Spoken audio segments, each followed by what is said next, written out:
आज आपल्या कान्हासाठी सुंदर झाड आणि झुला बनवूया।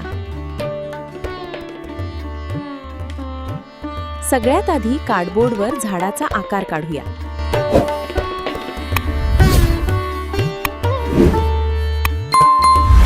आता हा आकार हळूहळू कट करून घेऊया।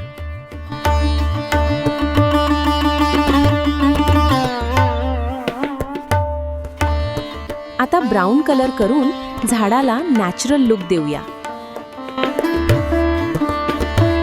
आता झाडासाठी सुंदर हिरवी पानं बनवूया।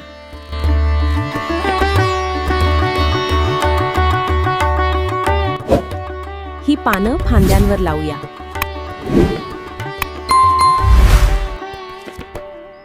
या झाडावर सुंदर फेरी लाईट्स लावूया। आपल्या कान्हासाठी झाडाला सुंदर झुला बांधूया।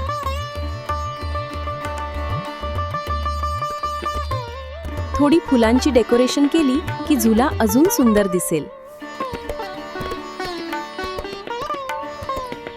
आता आपल्या लाडक्या बालकृष्णांना झुल्यावर विराजमान करूया।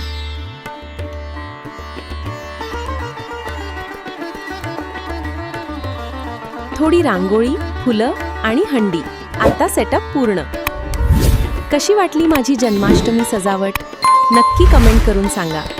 जय श्री कृष्ण।